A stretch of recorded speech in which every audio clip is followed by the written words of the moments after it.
Welcome to the Folktale Project. This is Dan Scholz. Today we have the third and final installment, the story of Hansel and Gretel.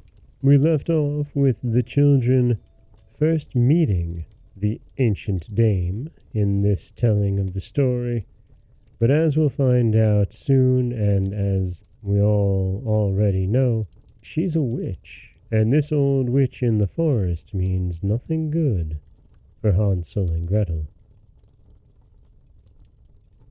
Hansel and Gretel were so terrified that they let what they had in their hands fall. But the old woman shook her head and said, "Oh, ho, you dear children, who led you here? Just come in and stay with me, no ill shall befall you." She took them both by the hand and led them into the house, and laid a most sumptuous dinner before them, milk and sugared pancakes with apples and nuts.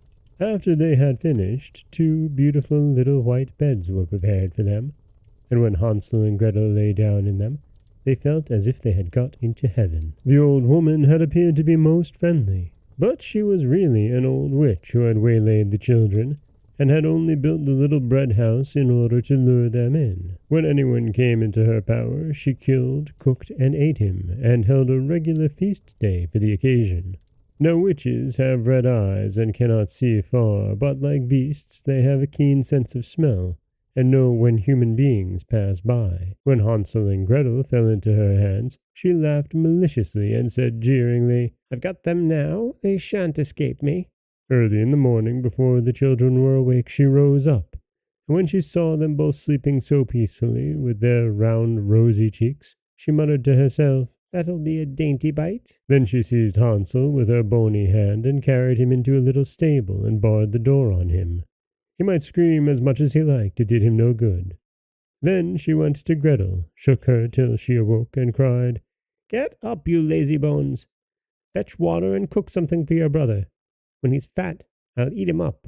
Gretel began to cry bitterly, but it was of no use. She had to do what the wicked witch bade her. So the best food was cooked for poor Hansel, but Gretel got nothing but crab shells.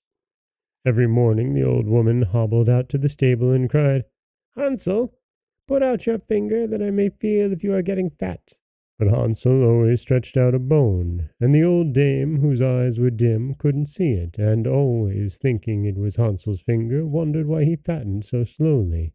When 4 weeks passed and Hansel still remained thin, she lost patience and determined to wait no longer. "Hi, Gretel," she called to the girl. "Be quick and get some water. Hansel may be fat or thin. I'm going to kill him tomorrow and cook him."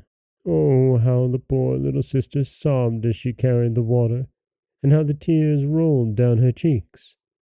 "Kind heaven, help us now," she cried. "If only the wild beasts in the wood had eaten us, then at least we should have died together." "Just hold your peace," said the old hag. "It won't help you." Early in the morning, Gretel had to go out and hang up the kettle full of water and light the fire. "First, we'll bake," said the old dame. "I've heated the oven already and kneaded the dough." She pushed Gretel out to the oven, from which fiery flames were already issuing. "Creep in," said the witch, "and see if it's properly heated so we can shove in the bread." For when she had got Gretel in, she meant to close the oven and let the girl bake, that she might eat her up too. But Gretel perceived her intention and spoke, "I don't know how I'm to do it. How do I get in?" "You silly goose," said the hag. "The opening is big enough. See, I could get in myself." And she crawled towards it and poked her head into the oven. Then Gretel gave her a shove that sent her right in, shut the iron door, and drew the bolt. Gracious, how she yelled! It was quite horrible, but Gretel fled, and the wretched old woman was left to perish miserably. Gretel flew straight to Hansel, opened the little stable door, and cried, "Hansel, we are free. The old witch is dead." Then Hansel sprang like a bird out of a cage when the door is opened. How they rejoiced, and fell on each other's necks, and jumped for joy, and kissed one another. And as they no longer had any cause for fear, they went into the old hag's house, and there they found in every corner of the room boxes with pearls and precious stones.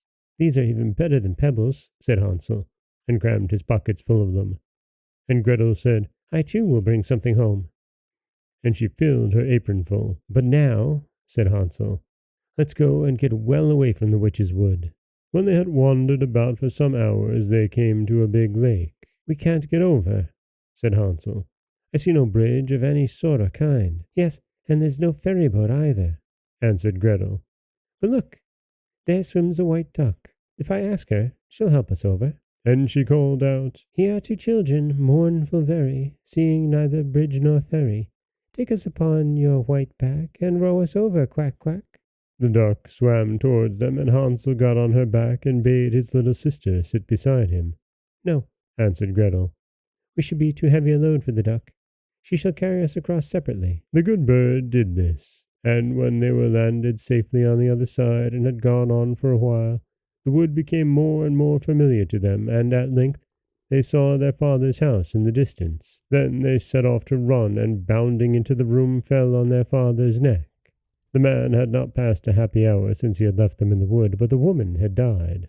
Gretel shook out her apron so that the pearls and precious stones rolled about the room, and Hansel threw down one handful after the other out of his pocket. Thus all their troubles were ended, and they all lived happily ever afterwards. My story is done. See, there runs a little mouse.